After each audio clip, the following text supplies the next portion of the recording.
Welcome to Circuit Breakers. Let's get right into it. I'm Dallas. That's Taylor. We are coming off of an insane doubleheader in Tokyo. Taylor, this was a gnarly race.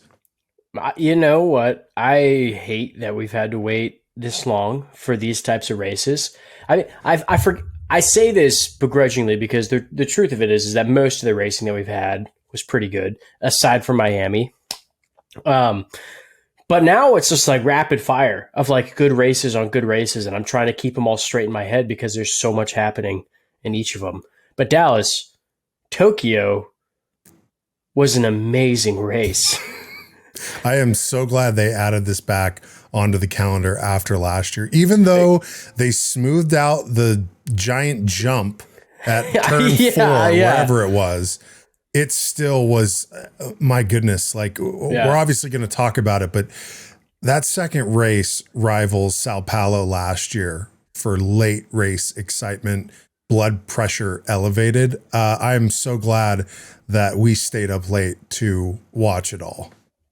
Yeah, I also just want to say there's something specific about races that are in Japan. So we're Pacific Coast, like United States, right? So we're West Coast. We're the last time zone there is. When we get those Japanese races, they are midnight for us. Or like this was 11, right? Like it's almost in that perfect window of like, oh, it's late, so I'm staying up for something kind of special. And it's like, you know, like I could have some beers. I could be a little buzzed out for it. You know, there's like more excitement to it rather than like, you know, when I'm watching Imola at 8 a.m. It was earlier than that. It was 6, or Monaco a couple of weeks ago. It was 6 a.m. Exactly right. Exactly. So yeah, there's a level of misery to the fact that we're like among the last time zones that will be accessible for some of the racing. But the outcome is among the greatest when it comes to Japan. And I'm so glad they made this into a doubleheader. Like, whoa, wow. Both races, insane. First race for a completely different reason. Second race just for straight up racing. And clean for both races. Even more surprising in that first race because it was pissing rain. I mean, we didn't even have a quali session. They went off of free practice times because there was just so much rain. But the second race too, which we will get into, those final couple laps where it was, for the most part, very clean, but not very pedestrian and like boring. Like, okay, when is this race ending? Like it's in the bag. It's like, no, edge of your seat. Like I have to stay up for another 3 hours just to come down from this excitement. I was genuinely concerned that the first race was going to get rained out. Yeah. It would be this like colossal failure and bummer for everything because there's just no way the safety conditions could be met. But as you know, and as I know, Formula E does not play that way. They say we cannot lose this after the tremendous calendar we've expressed. Right. So I think it was fantastic. Again, though, like not having qualifying was probably the weirdest thing that I've experienced because I was sitting waiting for it. I had like just gotten home from work, right? It's at 6 o'clock for us. So I'm tuned in and I'm watching it. And it keeps getting delayed, keeps getting pushed back further and further and further. And so I got the entire spread of what Formula E had available as content. And I started realizing we might have some of our inside jokes spanning a little further out than our little community as it is. I don't know. Yeah, I don't know if I'm just overanalyzing it or anything. But yeah, we had a very, very bizarre race. And I think the biggest thing that we came to realize is that on these double headers where there's that pit boost is the ultimate strategy gamble. Yeah. You know, last race in Monaco, when we had that first random chance safety car in the middle of a pit stop window for Nico Muller, that gave him a 30-second advantage. Well, it's come back again in the in the likes of this.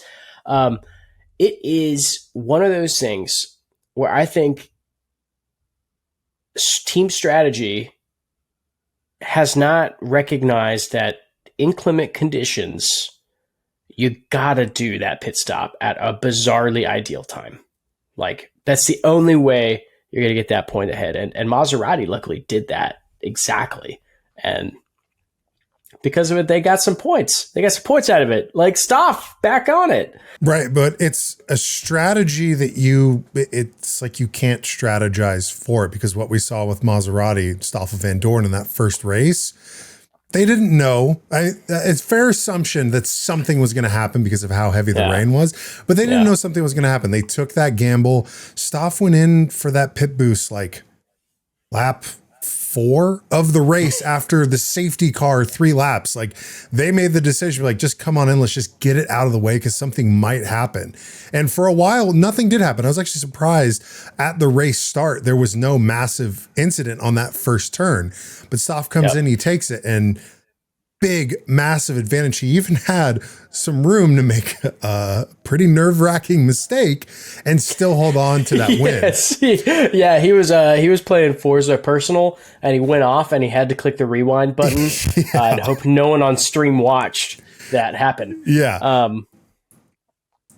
So it's, go ahead. It's going to be one of those things that the teams are going to take into account going into these. I mean, the rest of the races are double headers aside from Jakarta.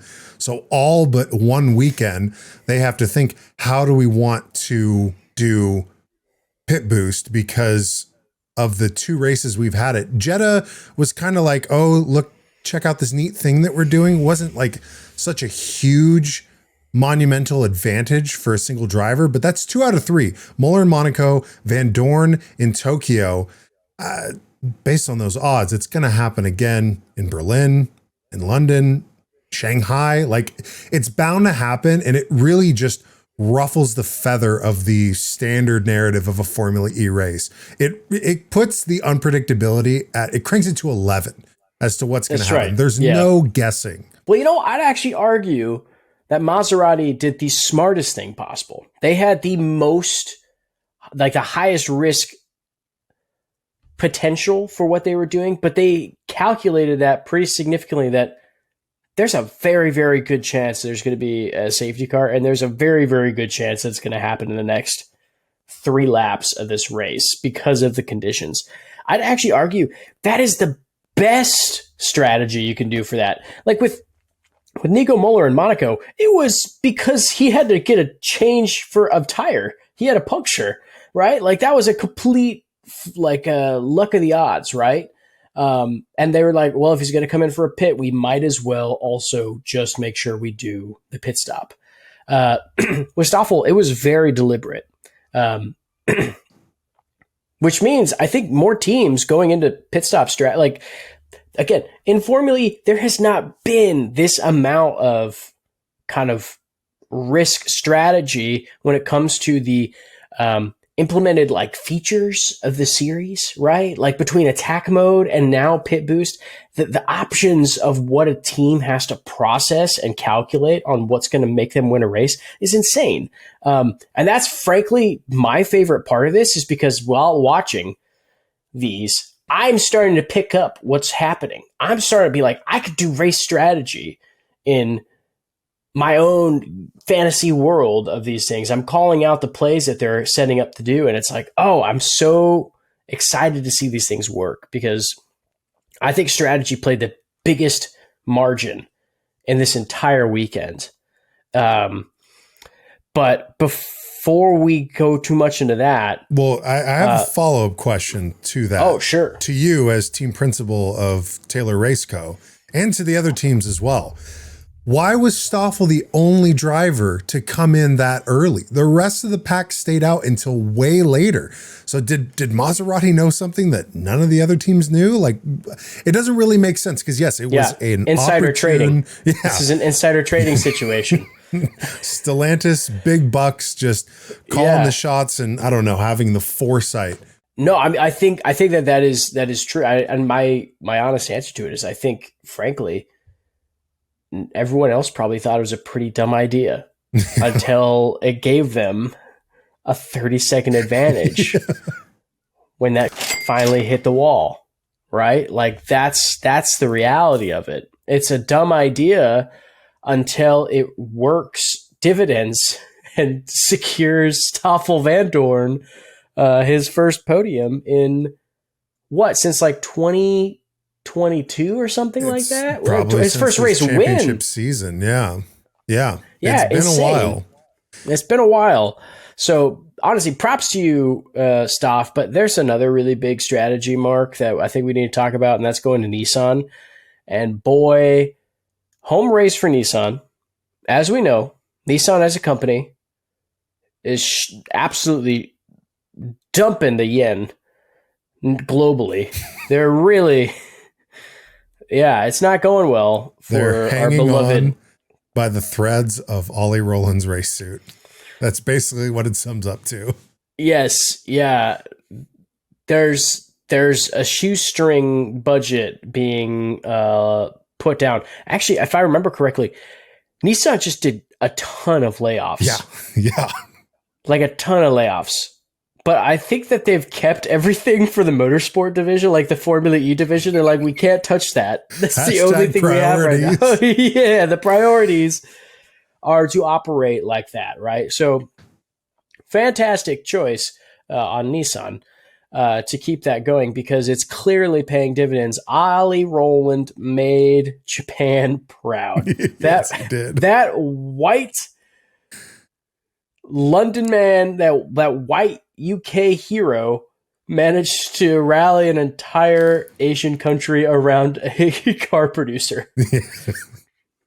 Yeah, it's always fun to see a home team win a race. And I mean, it's 2025, it's season 11 Formula E. Like it was bound to be this weekend with Ollie Roland taking a win and a podium, both races. So yeah, my hope is that all those folks that got laid off from Nissan, I'm hoping that in their severance package, they were given some tickets to the Tokyo E-Prix to be like, hey, why don't you just send it off nice and, walk away a little happier than what you were before. Yeah, I don't want to talk about that. That sounds that sounds like the most insufferable thing you could get for a severance package. Like, hey, we cut your job, but you want to see this kid bring his daughter up to the top step of podium? Thank you for 20 years of service. Watch a dad make his daughter proud. Yeah, well, he's going to put his little medal around her neck. The thing that he does all the time. Yeah, so I mean, amazing stuff from Ollie. Like we'll get more into what the season is looking / shaping up to be. But in the wake of that, in the wake of this Nissan success amidst their turmoil and struggle, it's been an on again, off again thing of like, is Honda going to buy Nissan? Jeff Dodds strolled right up to Honda, knocked on the door and said, what's going on? Apparently they're like, yeah, we're looking at like electric stuff. So there's nothing like engraved, but he's like planting that seed in their brain. I, as a joke, last episode with the talks of McLaren leaving the sport was just like, oh man, wouldn't that be funny if Honda came in, swooped him up, and then used Nissan powertrains? I actually don't know what the state of it could be, but Honda on the grid for Formula E would be pretty cool, if I'm being honest with you here, Dallas. Could you see a Honda Red Bull Formula E team? No. And the reason I don't think Red Bull gives a well, they might not, but the reason I bring it up is because someone out there made some liveries for Red Bull cars in Assetto Corsa, and they look kind of sick. Oh, well, pull them up when we get the chance for our viewers. Not for me, because I don't think you have them ready, so we're not going to spin our tires like race one. But could you imagine if Jeff Dodds walking up to Honda corporate, knocking on the door and be like, hey, have you seen these electric cars? We're going to race down the street. Is the bond that allows them to Nissan and Honda to merge properly, all for the sake of electric sport. What a bizarre world we live in. I honestly will not hold it past this alternate dimension we stumbled into to allow this to happen. But Jeff Dodds, thank you for doing the hard work for car companies of just letting them know what we want, which is race cars on track. Dallas, you want to take on this next portion here? Yes, with the utmost pleasure. Because I actually need to do some stretches here. Because get limbered up. And I'm going to do some stretches here.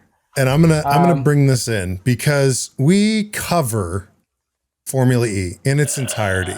But as Taylor tries to bring his foot up into his mouth, deservingly so, if you're not on YouTube, head on over to YouTube, see him try to make the attempt. We cover all of Formula E, but we have a little bit of a bias. And by we, I mean me, have a little bit of a bias and has had a little bit of a bias towards Neo 333, ERT, and now KIRO Race Co. And they showed up finally. Like, definitively, they showed up. And more specifically, I hate to brush Club Beckman to the side, but he's kind of been a by-the-books other guy behind his teammate Dan Ticktum, who showed out in the best way possible after all the drama after Monaco, his comments that he made. He shows up, scores points, and frankly, probably introduces himself to some of those front pack drivers that might not have known who he was because he's usually in the back. Dan Ticktum and KIRO Race Co. are here. Oh, yeah. Look, there's not a chance I'm going to get that foot in my mouth. But you tried. But if I could, I will. I truly would. You tried, and that's what KIRO has been doing. That's what ERT has been doing. That's what Neo has been doing. They've been trying, and it finally paid off. I had one entire episode, the last episode, where I was probably more critical on that entire organization than I've ever been. I was saying Dan needs to step up and apologize. We understand who he is, and we love who he is, but that's an unacceptable thing to say to the members of your team. Subsequently, I was like, hey, your team, I love that you guys are being funny and wacky and you're having a good time. Step the fuck up and make something happen. We're getting exhausted of the funny banter and the no results. And then thirdly, I think I sat there and said, they're not going to outscore Neo. I think they're going to sit and spin their wheels for the rest of the season, trying to like occasionally snipe at points. And as if the clouds opened up and Dan's big ass middle finger came soaring straight down into my face, they said, watch us. And I did. And honestly, I have never been more excited for someone to get onto a podium in racing than watching Dan get onto a podium. It has been like 3 years of me kind of like at a distance of that guy, like, I bet he's talented, but I don't know if he's ever going to overcome his like emotional state in racing. I know he's really good, but the team's never going to be built around him. He's not marketable enough to get to a better team. Well, look at what happened. I feel like it's always like there's always been a part of me that's been rooting for that to happen. Like I want that kind of outcome to exist. But Dallas, it happened, and I am so proud of them. Yeah. Truly. KIRO Race Co., I am so proud of all of you. As one of your biggest critics across the ages, and frankly, as a big-time Sergio said a camera supporter, to see you guys now single-handedly with Dan Ticktum make your way to the front, I'm incredibly proud of you. Join the club. It's always open. Keep giving Dallas wet dreams. Well, something that we have in common with Dan Ticktum that we need to cover is our Mohammed bin Swear bin. Yes. We need to take a look at the damage from Monaco now to catch people who aren't up to snuff, up to speed. The FIA introduced, or they were playing around with a rule that every time a driver says a swear word, they're going to get fined 10,000 euros. And we thought, hey, we're kind of an extension of this league, so let's jump on it. It probably helps with sourcing or sorting in the algorithm on YouTube, because this isn't a dirty show anymore. We bleep everything with some money bags, which you have already heard so far in this episode. But taking a look back to Monaco, personal best for me, by the way. Yeah, you did good. 200, personal best. 240,000 euros in fines is pretty good. That's actually the least foul-mouthed you've been so far. And on the flip side, I had an uptick. I racked up 60K in fines. That's my highest point of the season. So we're kind of leveling out. I did 50% better than in Miami. Well, Miami, there's a reason that number is so high. We racked up 510,000 euros in fines. Also, props to everyone for rallying around how much of a stinker Miami was, that now Formula E was like, oh, maybe it wasn't a good event. Maybe we should not do that race ever again. Yeah, it's a little sidebar.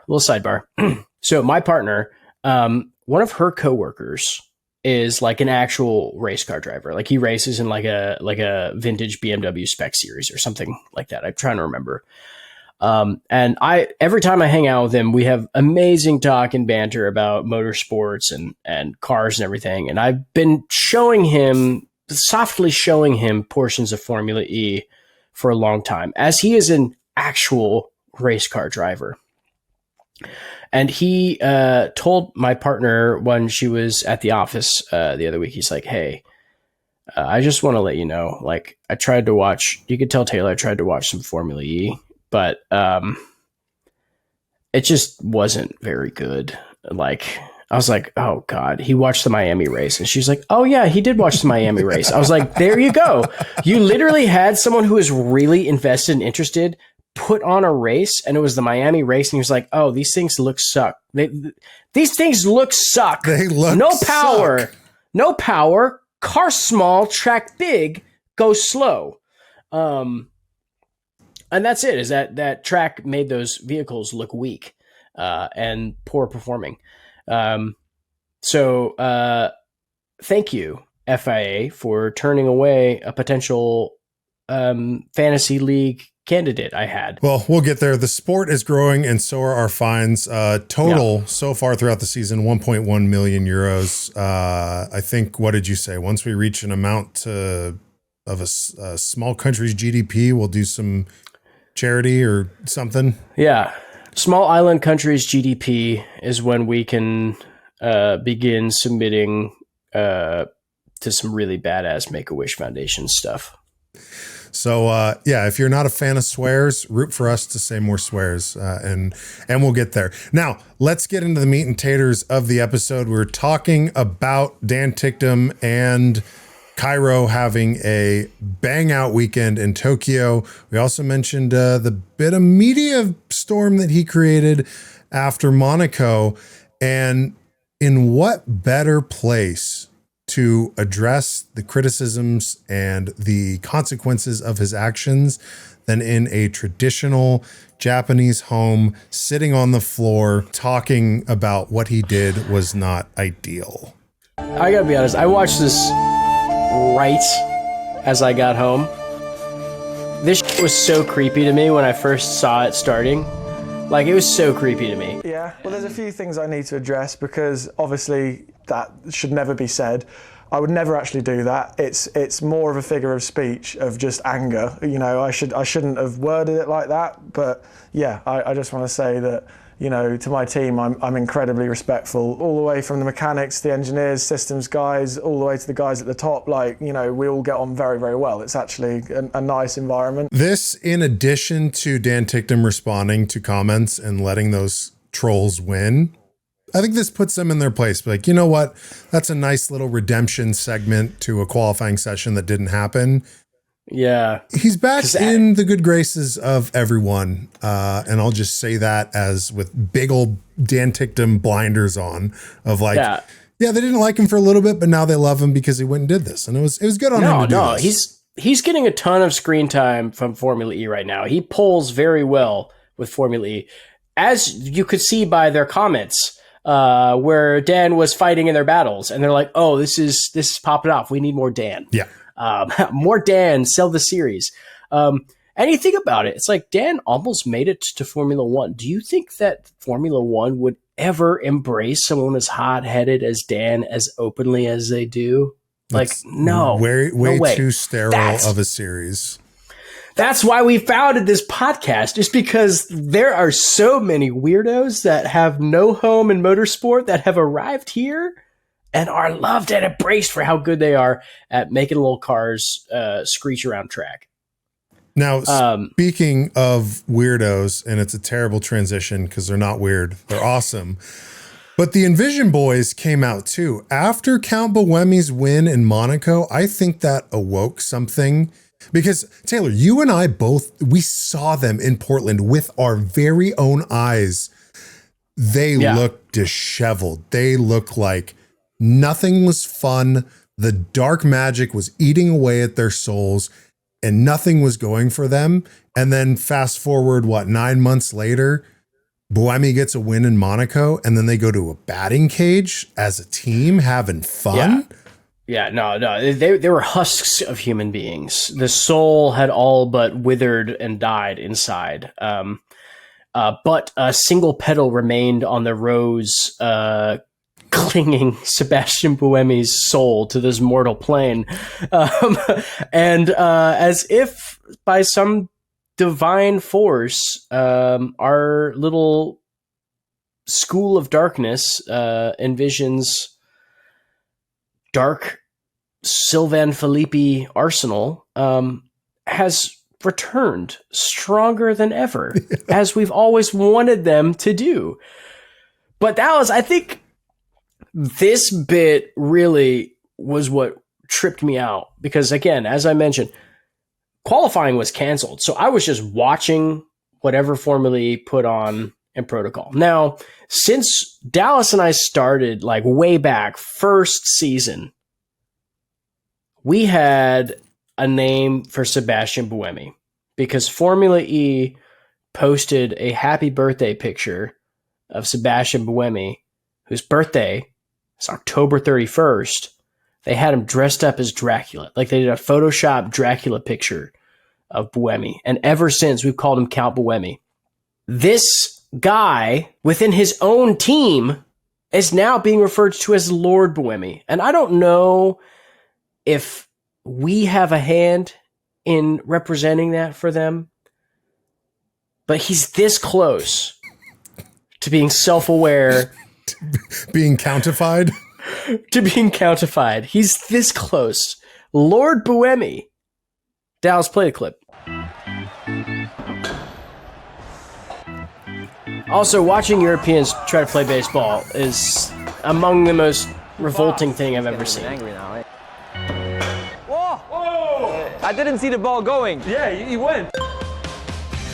Right, we are here together with Sepp, or should I say, Lord Buemi. They gave him an entire card, a baseball card saying Lord Buemi. And just to catch our European audience up to speed, because yes, the baseball is not a sport that has much pull in that part of the world. Baseball's huge in the United States. It's also massive in Japan. So yeah, arguably bigger. Yeah. I mean, it's literally basically baseball as a sport is just a turn-based JRPG. Yeah. Yeah. So for them to take these two European drivers, the Swede and the Dutchman, and take them to a batting cage. If you don't know what a batting cage is, it's you just stand in a cage with a bat and baseballs fly at you. You can set the speed, but it's fast nonetheless. And they're like, hey, why do you guys just get all chummy and joke around while you try to hit baseballs? And in that banter, Robin Friends, as you just heard and saw, referred to Sebastian Buemi as Lord Buemi. That is in the royal hierarchy. I don't know where exactly, if it's, a adjacent. Dark Lord Buemi. Vertical, he's right under. He's right under Lucius Malfoy. So I don't want to fluff our egos too hard, but if we had even a morsel of a bit of influence in that name, I would be so happy. Because that name, it is, like you said, I think dating back to the very first episode we did last season, and then maybe even before when we were still doing Fantasy Formula E, before we started the podcast, it's like, that guy he is a vampire. Whenever that post went up, that solidified it. We had that. Yeah, and we pictures had, of him under an umbrella are too frequent for us. Yeah. Like a sunny day in Miami under an umbrella. Yeah. Right? It happens for all the drivers, but it happens especially cartoonishly for Sebastian. So it's fun to see Envision doing stuff again and not just being obscure and sad and dark. So yeah, this almost like compels me to tune in even earlier than the race to do like the pre-show so I can see these pre-prepared packages, because I would not have heard of this until you texted me. You're like, they did a Zen garden for Dan Ticktum and they did batting practice for the Envision boys. I'm like, where is this? I immediately went to my computer and pulled it up. Exactly right. And I thank God that Tokyo rained out, because I had no idea how much driver promotion this series was really doing, because you don't always tune into the pre-race shows and things like that. I historically had, and I'd kind of fallen off of it just because I think there's so much fatigue for this series because of those gaps early on. And like coming back to it, I'm like rejuvenated, being like, oh my God, they're having fun. Yeah. The drivers are having fun. So shout out to the Envision boys, Count Buemi. Let us know how the Malfoys are doing, and give us a little shout out for the Dark Lord himself, Voldemort. Yeah, thank you. Okay, let's move into race-related events, starting with the first race qualifying. That was it. It didn't happen. They took times from free practice and set the grid. No surprise, Ollie started P1. Then Ito, Mahindra's been doing it. And then Nato started P3, but Nato did not stay at P3. Throughout the whole weekend, both races, Nato had the worst performance, sinking like a stone. What was it? He started P3 in that first race, finished P15. In the second race, he started P8, then finished P17. And then what was funny in the second race, where we actually had a qualifying session, Ollie went up against Nato. And you know how they always show like them looking at each other like all cute, like they're going to kiss, but they're actually dueling. They had Roland and Nato, and they always show the voting percentages of like what fans think who's going to come out on top. I can only imagine. 93%. We're thinking, yes, Ollie Roland has this duel in the bag. Oh, not even a shutout. Somehow 7% of fans thought, no, I think Nato could do this. I think he could show hold up. on a second. He actually had a really good lap. He touched the wall, which was the reason why he was actually on a good course to potentially outpace Ollie Roland on that lap. In fairness, he made a mistake. He commented on his mistake at Qually as like that cost him the lap. It was probably going to be very close, if not had touched that lap. But do I agree that it's a better vote to pick Daddy Roland? Absolutely. Yeah. Would I do that? Absolutely. Would I put like $1,000 on that? Absolutely. Yeah. But if I really wanted to make money, I would have put it on Nato and crossed my fingers, baby. Yeah. Because it's in him every once in a while. But I am going to say this privately to you, Dallas, and to all of the listeners. I am starting to lose faith. I'm gonna keep up the charade of like, oh no, he's gonna get it. He's really gonna get it. For all we know, he might have a DaCosta second half of the season. The next weekend is Shanghai, and what happened last year in Shanghai, Norman Nato looked pretty damn good. I'm starting to notice, I think he's actually a little bit better on circuits rather than street courses. I think in street courses, he gets a little too hung up in the bumps of other drivers. And if he's not up very front, he doesn't have that clean.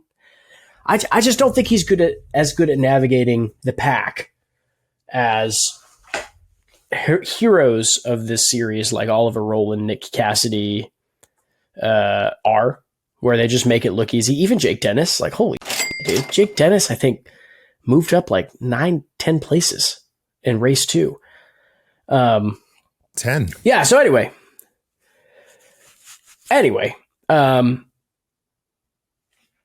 Norman, do something, man. Keep trying. I went to bat for you on Reddit of all places. Do you know what a dumb idea that is? To try to argue with a room full of Reddit people about your validity over Sasha Fenestraz? Come on, man. Don't make me out to be a fool here. Yeah, he's already had to stick his foot in his mouth once. Don't make him do it again. I had to do it once. Okay? I got it right with Nissan. I don't want to get it wrong with Natto. Well, let's talk about another disappointment, and one that I thought it was not on my bingo card to start the season. I'm talking about Jaguar specifically, and Mitch Evans too. Mitch Evans has been struggling, and he struggled in that second qualifying session. But thankfully, the kind race marshals attempted to lend a helping hand as Mitch Evans crashed out, and this put him out of the race. He didn't even race in that second race, but this is what happened. Coming down the straight and nicks the wall, loses a back wheel, and comes to a very fast approach towards that marshal, and the marshal tries to catch him. This is the craziest crash response from a marshal I've ever seen. You go towards the danger, not away. That's a hero. Truly, everyone else got the memo, but this man right here, he leapt towards the vehicle, uncontrollably careening towards him. Literally, a tire exploded off of the barrier, not more than probably 6 feet from him, and he's preparing to like lift the car. Maybe there's like a Mr. Incredible moment. Like, for all we know, he's gonna do like the Spider-Man stop the streetcar thing. Yeah, on the train. Yeah, he's got super strength, but this is the Unbreakable in Japan. Yeah, I had not seen this or really even noticed this response, and so as soon as you brought it to my viewing pleasure, I was mesmerized. I honestly, if this marshal is listening to the show this weekend and understands anything we're saying, give us a shout. Give us a comment, okay? Yeah, because so I would love at some point it gets put in the cards that we get to speak to a driver, and we pass through the appropriate channels where we like are greenlit to be like, okay, you guys can talk to the driver. That's probably not going to happen because our back catalog is kind of questionable. But what are you talking about, Alice? Any driver that we would interview, I want to interview this marshal and just ask him what the hell was he thinking. That's exactly where I'm at. And I don't care what kind of Google Translate I have to use. We're going to make that happen. But I think we got to probably move on to this because this was important. Was not a good crash. Caused a long-term issue for Mitchy Boy. We're going to get into that going forward, but I think that the big thing to talk about, dude, is Mitch Evans has not scored since race 1. Like I said, Jaguar is not doing a whole lot. Surprisingly so. It shocked the entire community that they just, we had, what was it, after Monaco or after, I think it was last race where we announced James Barclay was stepping away. He's going to do bigger and better things. What do you say? He's going to WEC for McLaren. It's unannounced, but That's the assumptions. speculation. Yeah. So the team is just imploding, worse than it was last year, because at least they had good things going for them. They were on the cusp of a teams championship and a drivers championship. Both they were the hot button topic for us. Yeah. Like we could not stop commenting on the hilarious sibling rivalry that was brewing. Yeah. And this we have a picture with James Barclay after he basically, like, the last time he was smiling for a race. Like, we have that commemorated at Portland. They were the team. They had the drivers. Wow. What an erosion, right? Like, it's a shock to see. And, we'll talk about this, I think, more later down the line, because I don't think there's really any driver market news in general, but like Cassidy's, there's no way he wants to stay at that place. Yeah. Like he's yelling spiteful things. Like he's like talking to people as if they're idiots at this point. Like the nice guy facade. Yeah, let me remind you, the nickname we gave him, Sebastian Buemi, is the Count. Nick Cassidy was nice guy Nick, because he seemed like just a swell guy, level-headed, very kind, like the antagonist to what is Dan Ticktum, like the opposite, just a cool dude. And now it's getting to him, and I don't blame him. I don't blame him at all. There have certainly been relationships that I stayed too long in. This one, it's got all the telltale signs. There's no counseling. There's no therapy that's going to solve this one. You just have to you got to go. Ties. You got to go. You got to cut Find a greener pasture. Yep. Sign up with a Dark Lord and see what kind of, power he's willing to provide. Yeah. Yeah. Well, let's move on then to, I suppose, qualifying number 2 for race 2, Dallas. Yeah. You want to get your foot out again? Because Dan Ticktum, in an actual qualifying session, which he's been pretty damn decent in qualifying, even with that ERT, they had quali pace. They just couldn't get it together in the race. This is KIRO Race Co. we're talking about. He slaps it on the front line, front row, P2. Now, who's ahead of him? Ollie Roland. So basically he's P1. That's what that means in Dallas KIRO math. Ollie Roland is an afterthought. He's already has the driver championship. We don't need to worry about it. But who's right behind him? Dan Ticktum, and that's basically the front of the pack, because we know Ollie likes to build fat gaps. And even I don't have it prepped, and I'm pissed that I didn't, but I'm going to throw it on. That's what editing is for. KIRO's tweeting out that Dan's got a semi, because he did. He made it to the semifinals. He made it to the finals, made it to the duels, and lost out to only Ollie Roland, which I know. Tip my hat to that.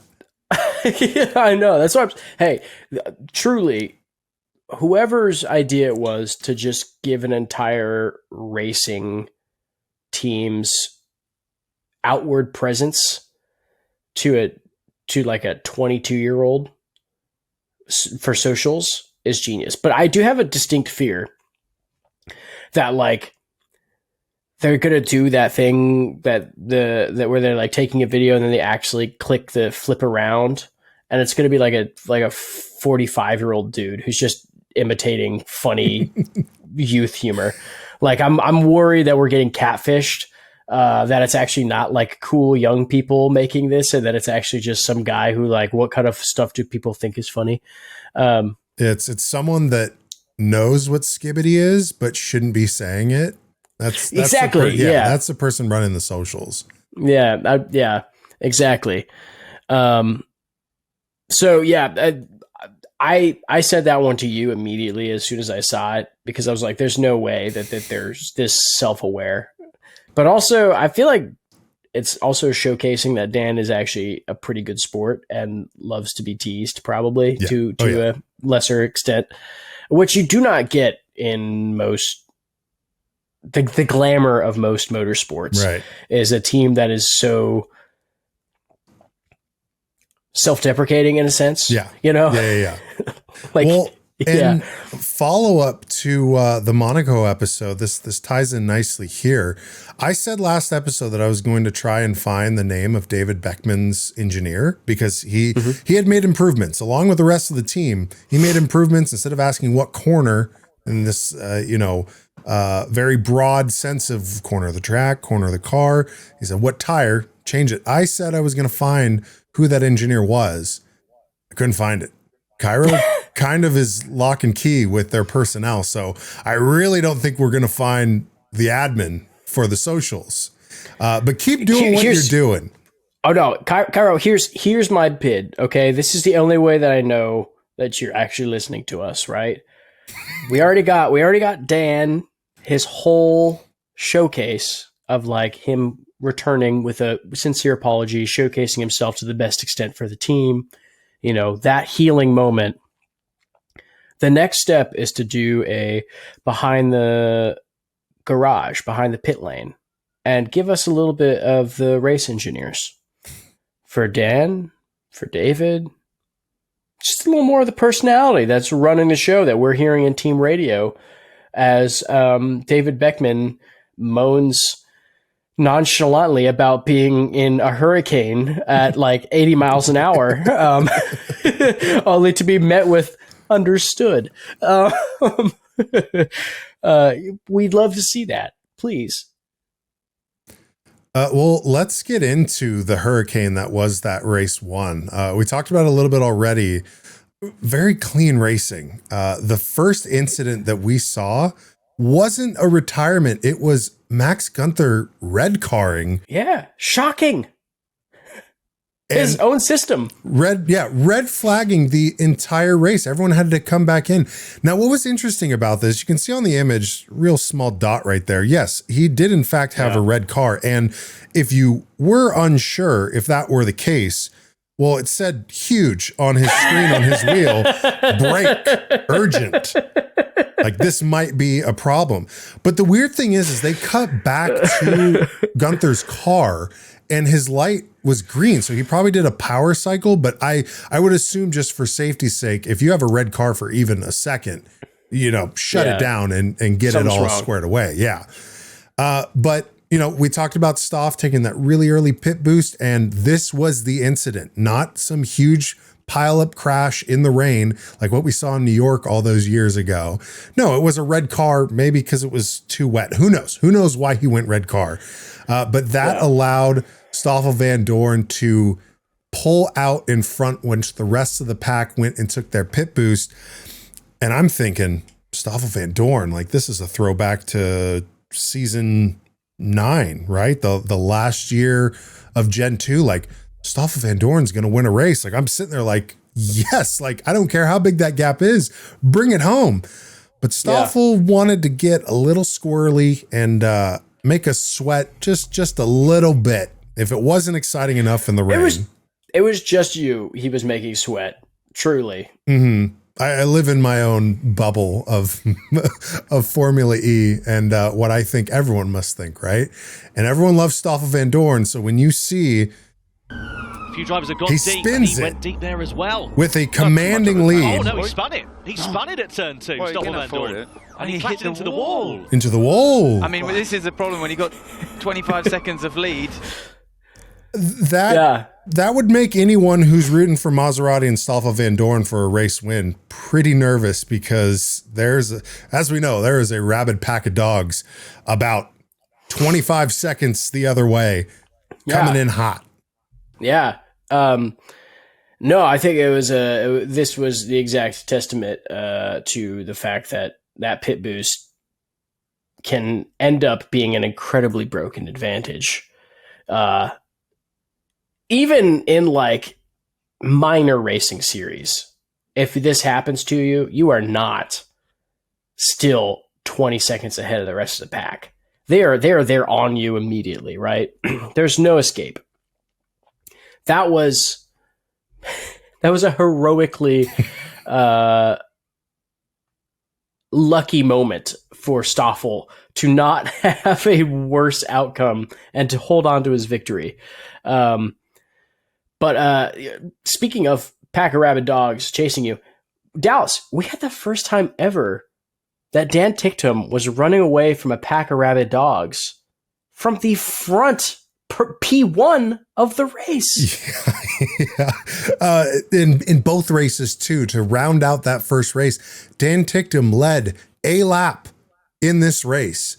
And then the next day led for more than one lap in the dry conditions, the insane, arguably, I don't, Taylor, was this a better race? The second race, was it better than Sao Paulo last year? Look, honestly, in my opinion, yes.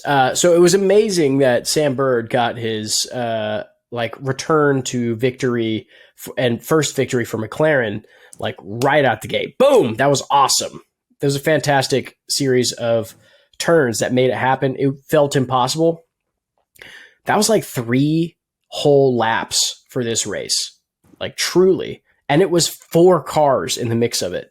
Like the strategy calls and responses were insane. Oliver Roland and Nissan, they play a hard strategy game, right? Race 2, like let's just get into it. All right, race 1. Stoff 1, Ollie P2. Who was P3? P3 Cassidy, was no, it was the Prince himself. Prince Roblox, that's correct. Yes. Roblox. Monaco was Cassidy. Okay. Race 2. Oliver Roland. That brother got undercut on his attack mode. And he sunk like a stone. He waited a little too long. And he got bullied down to like 6th position. And then he was not in the proper sync of like being able to overtake cars because he had so much to do. And he was never going to have like the proper clean running condition. So once he did get his attack mode in, everyone else was able to kind of keep up with what needed to happen. So that motherfucker did the unthinkable. He said, I'm stuck here. I can't get this stuff working for me. I got undercut, so I lost a bunch of positions. But I still got all this attack mode. I'm going to undercut everyone else and force them to go into attack mode. And they don't have the 6-minute bump that I do. And that pushed him to the front. Now, it was not an easy fight, but when you're Oliver Roland, you just, whip those nuts out and you scream on by in whatever corner and position you need. And he did. And oh my God, was it some of the most tight and intense racing I have seen, Dallas. Well, and this is no surprise what Oliver Roland and Nissan's strategy is. It's basically telegraphed to the entire grid. Hey, I'm going to wait until I take my attack modes until everyone else is out, and then I'm going to pounce. And I thought, because yes, he did fall back to P6, and I thought, yeah, he has attack mode, but the elbows are so wide for these other cars and the track is so narrow that it's like, they're not going to let him through. Like, this will be the race where Ollie Roland loses out on the strategy that has been giving him multiple wins this season. They're like, no, King Roblox, Dan Ticktum, he's fighting for a podium that he's never done before. Pascal.exe, they're not going to let him through. He gets attack mode, he starts working his way up, and then with mere seconds left and 1 car to pass, ends up P2 behind the reigning world champion Pascal Wehrlein. And, well, what does he do? 16 seconds left.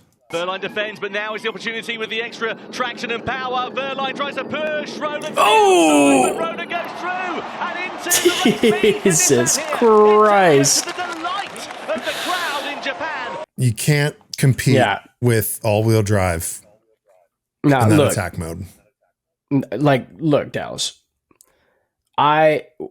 We have said that Oliver Roland is known for the massive gaps that he puts out when he's like in his prime for his strategy and everything, like 15, 20-second gaps. He's been doing it all season. I have never seen a smaller gap to try to fit your car through. I don't know what the opposite of a fat gap is, like an anorexic gap. It's a slim gap. In this, a slim gap. Yeah. Oliver Roland's entire race got on Jenny Craig just to miss this wall wheel collision. This was insane. This is a move of a world champion. Let's just say it right now, halfway through the season. I mean, he really did not make anyone else feel confident with their bids for championship, because he has done what is essentially the least. I'm going to look up kind of where people are in the championship positions throughout the season. I don't think, maybe early in the days of Formula E, there were some really dominant roles and players, but this might be one of the biggest championship wins. I feel like Stoff had a really good season, Gen 2. That was like mega. But there's always someone like kind of somewhere in the heels of it, and it kind of falls apart. Oliver Roland is not playing that game. No, he's 2023 Max Verstappening it. Yeah, and that's it too. It's like, from being an underdog. I mind you, he quit Mahindra mid-season 2 years ago. Look at what has happened. Good God. Your daughter is going to start asking not to go up on podiums because it's boring for her. Yeah, clip that. She's going to start getting bored of going up on those podiums, you know? Yeah, there's only so many trophies that you want to stare at and look at it are really cool. Oh, and quick sidebar, because we looked this up as the race was going on. You cannot buy the Formula E trophies on eBay. Yeah. This is confirmed if you were curious. Also, if you've not clipped my foot on camera yet and put it on WikiFeet Men and rated it higher than Sam Bird, I'm going to be disappointed in each of you. Call back to Tokyo's episode from last year. Strange things happen when you stay up late to watch racing. So we'll kind of leave that as a little cliffhanger if you want to go check that episode out. Now, Ollie Roland did quit Mahindra, and back then that was a really good decision. But in 2025, Mahindra is really legit. They're really coming through. They're pushing into that mid pack, and Ito, even on the screenshot that we have here right now, he's running in sixth now.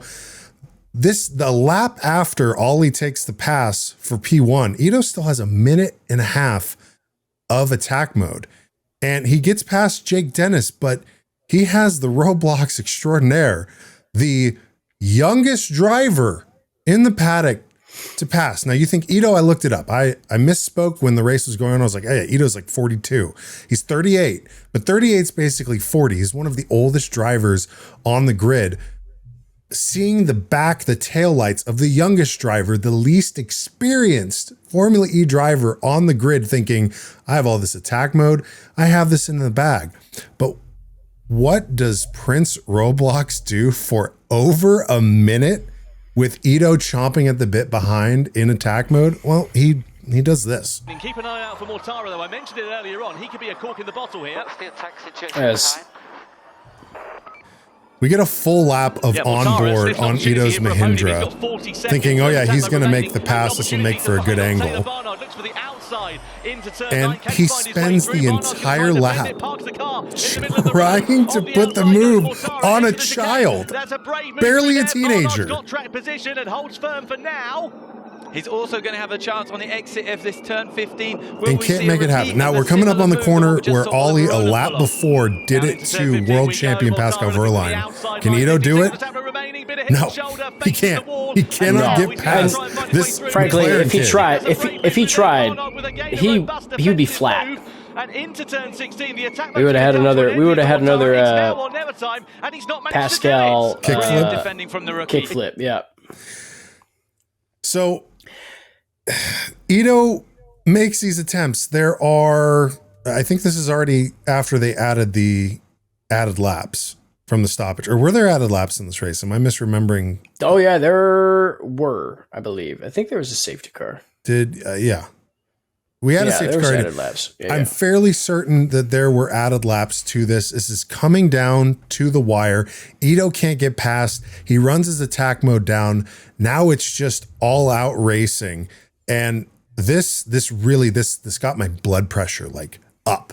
Like I was like edging my seat, like, oh my God. Mainly because Dan Ticktum had the potential for a win, but also to the absolute chaos that was unfolding on track is this electrifying 42 seconds of racing. Yeah, Dallas was what happens after a semi. Yeah, full tilt. Yeah. Doesn't manage to make it stick, but does get ahead of Taylor Barnard for third place. Down the start finish straight we go. Takes him through for second. Oh, look at those rabid dogs. Oh Too my wide. God, dude. Well, this is getting frantic. And this is such a tight course too, which is like the craziest portion of it. It's like now Jake Dennis is in the mix, Yep. right? Like, oh great, you have so many just strong racers blocked up by this child. And then I think Ito big brothered him a little bit. You know, it is, I think, a very clear racing incident when you have this much close quarters racing. And especially, I mean, Taylor Barnard was making that back quite fat. Like, you're not getting around him. He is throwing his rear tires in your direction, no matter what turn you're going. I was watching from Ito's like helmet cam, just the constant late break moves and everything. The dude's got to be infurious, and he's started to taste the points again, Dallas. Yeah. Oh yeah. So he's tasted the points again. He's ravenous. Like he's going to be the next in line to inherit the butcher mask, the helmet of the butcher. Which is funny you say that, because look who is right behind Ito in the Lola. Yeah, he's monitoring. He's auditioning the performance. This is Ito's audition. And you said when we were looking at this too, like it wasn't even that big of a bump, but it was just enough of a nudge to throw that back end out a little bit to get off of the apex and then into the wall. And yes, you said it was a racing incident, but Ito picked up a time penalty for this. He did, and it frankly it tanked his race. And I think that is a unfortunate bias to maybe some of the Nissan powertrain success that's happening right now, or the fact that there's a toddler driving a car. I don't know, but yeah, I was a little unhappy with that result. You know, there's definitely warranted times in which those are going to happen, and then there's the times where you're just like, I feel like you're tossing that out there just as a warning, right? It's like, but you have to remember, Taylor Barnard chopped off Ito's nose 3 times and then slowed into that apex randomly, right? Like, it ended his race, but frankly, Taylor shouldn't have even had that position considering the way that he had been cutting him off. So I don't know. I feel for Ito because he, you know, had an amazing race and really kept himself ahead of the strategy that other people were throwing out, regardless of being at a disadvantage. Well, both of them came to Rumble, and it just so happened to be that Taylor Barnard drew the short straw, and he was out of the race. It was a miraculous and fabulous showing from a literal teenager behind the wheel of a car doing what he did. He'll learn from this. And if you think Taylor Barnard is good now, he's just going to get better. Maybe. I've gotten worse with age. Well, he still is approaching his prime. We're over the hump. We're declining, but Taylor Barnard is a rising star in this sport. Yeah. Speaking of rising stars, look at this graph. That's KIRO points versus Neo. We have shot up. We did it. I didn't do it. Actually, I was probably the biggest antagonist to this happening. But, you know, I'll tell you what. I'll throw KIRO Race Co. a pizza party. Ooh. Buy me the ticket. I'll throw you guys a pizza party. I got some hookups at Papa John's. You can get a corporate sponsor out of it, maybe, if you really pull your cards right. Oh, they hear corporate sponsor. Like, what was that? What did he just say? It won't be a Thunderbolts livery, but we have the next best thing. It's the Shakaroni. I gotta throw a picture of that up. Some people might not know what that is, but that would be a fantastic sponsor on a car. Yeah. So yes, here we are halfway through the season. KIRO has now almost doubled all of ERT/Neo's points from last year. For the listeners, ERT flatlined at 23 points after Misano. KIRO now has 43 points. So this little fun game is now just in the books. It's done. We don't really need to track this anymore because everything that KIRO does from here on out is a cherry on top. Neo 333 / ERT / KIRO Race Co. have been in this since, I believe, like season 1 or 2, under a bunch of different guises and names. 2,633 days since their last podium for this team. They were all but doomed for so long, Dallas. All but doomed. They've found the secret elements and the sauce that really allows this team to feel motivated within itself, and it's exciting to see. And it also comes in the form of like a bunch of LA investment money, but like that's to their advantage. It's given them an identity and a personality that people can now rally behind. I do think that their merch is some of the tackiest stuff I've ever seen in my life. No, take that back. It's cool. And you can buy it. We could not buy ERT in Portland. They showed a fan with a Cooper KIRO Race Co hat on in the stands in Tokyo. Yeah. So it's not tacky. It's not tacky. I'm sitting here in a Rolls Royce baseball hat. So last little segment I wanted to kind of organize for us here, Dallas. Fat gaps. We talked about some slim gaps. Longest gap. Mitch Evans has not scored points. It's been 8 damn races. Nope. Since he has scored points. He scored points. He won a race, first race of the season. That was, nightmare. Sao Paulo, right? Yep. And then nothing. Next fat gap statistic. Bothersome for me specifically. Norman Netto's 150 points behind his teammate. It's a 10-to-1 ratio, right? I was just looking at it. It's Norman Nato has 11 points to Roland's 161. They're in the same car. In the same car. The strategy priorities have been clearly thrust in Ollie's direction this season, and they've been paid dividends. They've not paid dividends for Norman. I think Norman has been mid-pack, and they're trying to run him on the same strategy as Ollie, which does not work when you're in the mid-pack. He needs a better advanced strategy. So I don't know. But why don't we just cut through some of the DNFs of the week, and then we can roll out now knowing what our situations were with that. DNF of the week, we had Gunther red car. We had Mitch. Sorry, it was a sneeze. Was it? I'm good. Yeah. I hold them in to not be rude. I was going to say, was that an implosion? Yeah. It sounded like your sinuses like collapsed. That was Ocean Gate in my nose. Okay. Anyways. Gunt red card. And we talked about that. Mitch Evans got this was in race 1. Maxi Gunther gets a red car.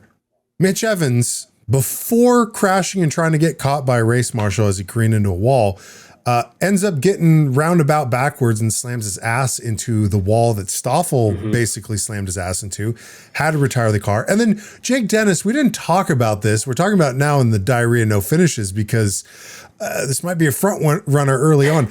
Jake Dennis got black flagged for entering the pit lane when he wasn't supposed to. Yeah. They disqualified him because he wanted to come into the pit and do a pit boost. And they said, no, the pit lane is closed. Your day is done. Yeah. If that's not diarrhea behavior, I don't know what it is. He had one thing on the mind. He said, I got 30 seconds to unload and I got to do it now. What do you mean it's not open? And then that's when you are feeling the inevitable you're on the brink of collapse, and you go to the McDonald's on that road trip because that's the only place in the world. I have been. You press the handle of the door. No open. You run to the counter. You say, "Hey, is your bathroom open? Is there a code?" And they give you the code. You go over there to type it in. Blank memory. Like, I do not remember the code. That was what Jake Dennis did. He got told, don't come into the pits. And he was like, I've forgotten the code. I'm just going to go in. You are, you're not including the behavior that you exhibit on the road before you get to the McDonald's. You've ran red lights, you've ran stop signs, you've driven in the middle of a median, like, you know, the green, what do they call them? The greeniums, whatever, the elevated grass patch with trees. You're driving across that because you have to go so bad. It's exactly what Jake Dennis did. You've considered doing like Fast and the Furious, like car surfing technique up to the honey bucket truck to just see if they could suck the poop out of your ass, like whatever it takes, you know. So I mean, it pretty much sounds like Jake Dennis gets this diarrhea no finish for this weekend. But let's just go through from race 2 because this all happened in race 1. Race 2, we saw Prince Roblox. He got slapped on the back of the head by Elder Ito for racing too good. Stoffel Vandoorne retired. I don't know why. He just went to the pit and he was done. He's like, I got my win yesterday. I'm good. Yeah. Maybe he ate too much sushi the night before. Fish isn't sitting well in his stomach from the victory celebration. Had to retire early. DaCosta, for the second weekend in a row, had to retire because of suspension damage. Hate to see that from Dak, but he is kind of a late season bloomer when it comes to getting in the points consistently like he did last year. So suspension, not really suspect of a true diarrhea no finish. And then Mitch just didn't start. I don't know if it was a diarrhea incident that caused him to fall into the arms of a marshal, but I mean, I think it's Jake Dennis. I don't think there's much argument here. Closing remarks, Dallas. I want to shout out some of our longtime and new viewers / listeners. First and foremost, I've seen them in the comments for a long time now in our episodes dating back to last season. Shout out to Lewis8552. 1, for just, taking the time to leave a comment. We always appreciate that. But 2, using some of the vernacular that we use in this show by actually typing out DADDYROWLAND in your comment. People are using some of the terms that we use. We got Daddy Roland as an identifier for Oliver Roland, which it's awesome. It's absolutely awesome. We love it. Yeah. And then we had another commenter on Monaco's video that hadn't stopped by before, at least for a full episode. And they left a really nice comment saying that they stuck through and enjoyed it. And clicking on their channel, they make Formula E content as well. So check out SB10_FE. Their most recent video is ranking every Mitch Evans championship collapse. So SB10, you were right in our lane of Formula E coverage. So we here, you know what? This is terrible. I'm showing his channel on the screen. Not subscribed. Now we're subscribed to you. Check out his channel. I'm going to watch these videos as I'm editing this episode. And excited to see what this content has to offer. So for all the lurkers too, hey, thanks for watching. Thanks for listening. We really enjoy putting this show together, and it's encouraging to see when people are commenting and either agreeing with us or disagreeing with us or saying some of the vocabulary that we've been saying on the show. So it's been a lot of fun. So yeah, closing remarks are just thank you to everyone who's watching and listening. If you are new, if you're just finding us, be sure to check us out at Circuit Breakers Pod. If you're listening, go to YouTube, type that in. Or if you're on YouTube and you're on the go and you want to listen to the podcast on Spotify, it's at Circuit Breakers Pod. And shout out to It's Tricky, always and forever, for making our intro and outro music. Check him out on SoundCloud. The link is in the description below. Taylor, if that is all it for you, we have Shanghai coming up in a couple weeks, and I am really looking forward to that. Oh, I'm always a fan of when the other guys get a take to the track. Should be a fun time. Well, until then, take care, stay charged, another corny that I could say. See you next time.